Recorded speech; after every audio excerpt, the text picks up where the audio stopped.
প্রিয়জনেরা, আয়না আমাদের জীবনে অনেকটা জুড়ে থাকে।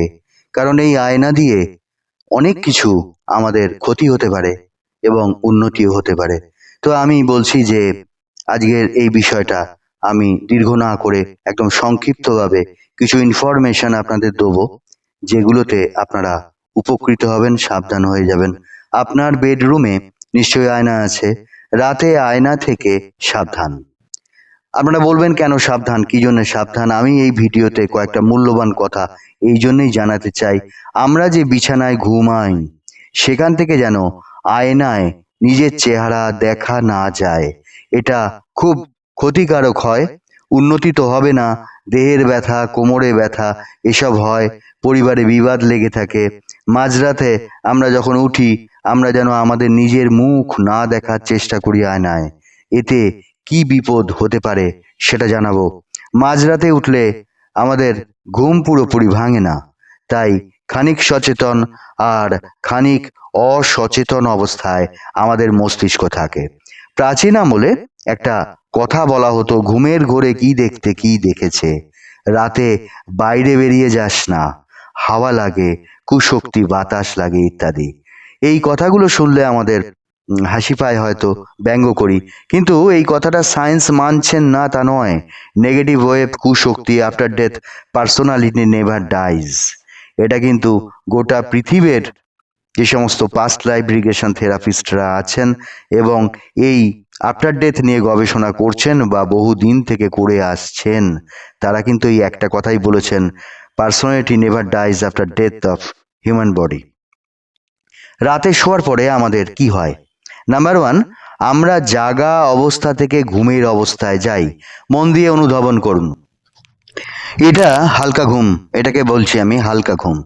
এরপর গভীর ঘুম, তারপর ভোরের আলো ফোটার পর বা একটু আগে, এমন সময় ঘুমটা হালকা হয়। হালকা ঘুমে স্বপ্ন দেখলে মনে থাকে। গভীর যখন ঘুম হয় তখন যা আমরা স্বপ্ন টপ্ন দেখি, যদি বা দেখি, তাহলে সেগুলো ব্রেন আমাদের রাখতে পারে না, তখন মন অবচেতন অবস্থায় চলে যায়।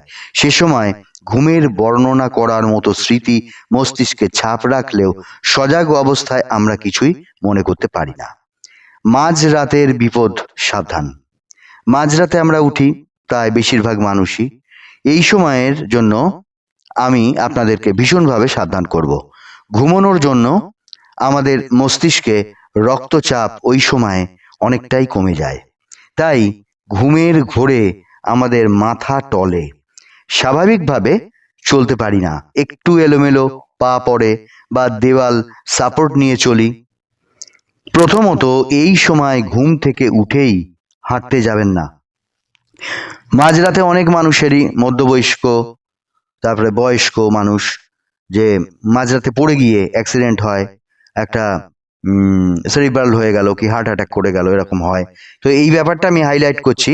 আয়না তো আছেই এর মধ্যে, তো এই ব্যাপারটা হাইলাইট করছি কারণ যে এই সময় আমি বলছি যে মাঝরাতে আপনার যাওয়ার প্রয়োজন হয়েছে, উঠে বিছানায় উঠে কিছুক্ষণ বিছানায় বসে থাকবেন, 30 সেকেন্ড আন্দাজ বসে থাকবেন।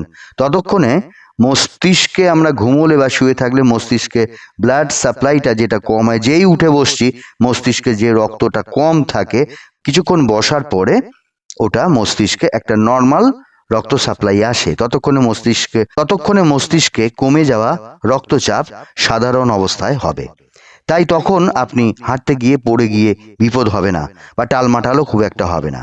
এবার বলবো, মাঝরাতে উঠে আয়নায় মুখ দেখলে কি হয়। খবরদার দেখতে যাবেন না। দেখলে কি হয় শুনুন। কিছু বাস্তব কথা বলবো, কিছু তাত্ত্বিক কথা বলবো। আমাদের মস্তিষ্ক পূর্ণ অবস্থায় কাজ করার ক্ষমতায় থাকে না। ঘুম অবস্থায়, ঘুমন্ত থেকে উঠে মাঝরাতে নিজের চেহারা আমরা আয়নায় দেখলাম।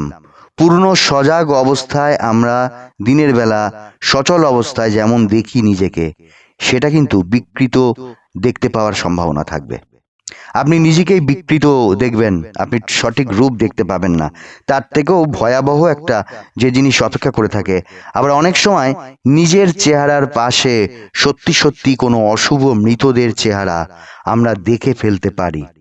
এটা কিন্তু ওই আধা ঘুমন্ত অবস্থায় নিজেকে দেখছি এবং এমন একটা মৃত মানুষকেও দেখলাম যেন আয়নার মধ্যে দিয়ে পেছনে দাঁড়িয়ে আছেন, এটা কিন্তু বিভ্রান্তি নয়, অথচ চরম একটা আঘাত লাগবে হঠাৎ করে মস্তিষ্কে।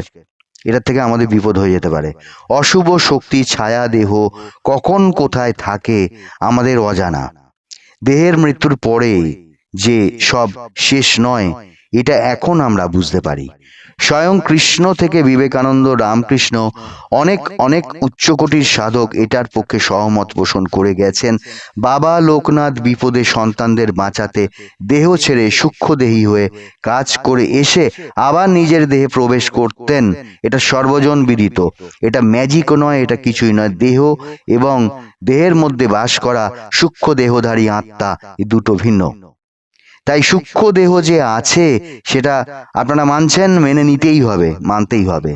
দেহহীন হয়ে তারা যত্রতত্র ঘুরতে পারে।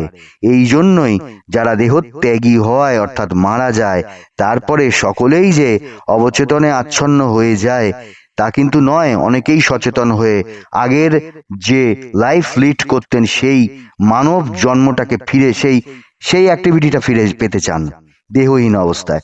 তখনই তারা দেহ ধারণ করেন কখনো কখনো এবং আগের জায়গায় ফিরে আসেন। এই জন্যই আমি বিভিন্ন ভিডিওতে আপনাদের বলেছি, আপনারা রাতে ঘুমোতে যাওয়ার আগে শোয়ার ঘরে গঙ্গা জল ছিটিয়ে ঠাকুরের নাম স্মরণ নিয়ে কেন বিছানায় শোবেন। আমি বারবার কিন্তু এই কথাটা অনেক ভিডিওয়ে বলেছি, এবার খোলসা করে দিলাম আপনাদের। কারণ হচ্ছে ভয় পাওয়ার একটা ব্যাপার আছে, অনেকে ভয় পেয়ে যেতে পারেন। আর বালিশের নিচে বিছানার অংশে, যে বালিশের নিচের যে অংশটা বিছানায়, যেখানটা আপনি বালিশটা চাপা দিচ্ছেন, বিছানার যে স্থানে রাখছেন, বালিশটা তুলে ওই অংশে আঙুল দিয়ে কাল্পনিক ইষ্ট দেবদেবীর নাম লিখে শোবেন। এটা মাস্ট। রাতে আয়নাটা একটা কভার দিয়ে রাখবেন। টয়লেটে আয়না যদি এমন ভাবে রাখেন, আপনি টয়লেটে ঢুকলেন দরজা দিয়ে, ঢুকেই নিজের মুখ দেখতে পেলেন, এটা কিন্তু মহা বিপদ হতে পারে। হঠাৎ করে অজানা এমন একটা বিপদ এসে পড়বে, তার দ্বারা কিন্তু মৃত্যু পর্যন্ত হতে পারে। যার জন্য টয়লেটে এমনভাবেই আয়না রাখবেন যে দিনে হোক, রাতে হোক, সন্ধ্যায় হোক, আপনি যখন ঢুকছেন টয়লেটে আপনার পাশে থাকবে আয়না, পিছনেও থাকতে পারে, কিন্তু সামনাসামনি একদম নয়। এক ঘরে একটার বেশি আয়না রাখবেন না। দুটো আয়নার মধ্যে দুটো আয়নার একটা অনন্ত প্রতিফলন হয়, এটা কিন্তু সংসারের পক্ষে খুব খারাপ। আয় উন্নতি তো হবেই না, ঝগড়া বিবাদ লেগে থাকবে, অসুখ বিসুখ লেগে থাকবে, অকাল মৃত্যু লেগে থাকবে, উন্নতি হবে না। অনেক এফিসিয়েন্সি ছিল বা অনেক ট্যালেন্ট ছিল, সেটার থেকে কিছু হচ্ছে না, এরকম হবে। একটা আয়নার ভেতর দিয়ে আর একটা আয়না যেন না দেখা যায়, এতে কুশক্তি, যে কুশক্তি বলে, ভীষণভাবে জাগ্রত হয়ে সংসারে খারাপ ছাড়া ভালো করে না। আমার প্রত্যক্ষ অভিজ্ঞতা, আমি মাঝরাতে আয়নার সামনে দাঁড়িয়ে দেখতে পেয়েছিলাম আমার অতি মৃত আত্মীয়কে। তিনি দাঁড়িয়ে আছেন আমার পেছনে, তিনি যেন আয়না দিয়ে নিজের মুখটা দেখার চেষ্টা করছেন। দেহহীন শক্তি যেখানে ইচ্ছে যেতে পারেন। বেঁচে থাকতে যারা মানুষের ক্ষতি ছাড়া ভালো করেননি, এমন দেহহীন শক্তি জীবিত মানুষদের মন্দ ছাড়া ভালো করেন না। আর এই সমস্ত মন্দ অশরীরী শক্তি যাতে ঘরে বিচরণ না করতে পারে, তাই হে কৃষ্ণ করুণা সিন্ধু কৃপা করো, রক্ষা করো, ত্রাহিমাং গোবিন্দ ত্রাহিমাং বলে শোবেন রোজ। এতে কুশক্তি চলে যায়।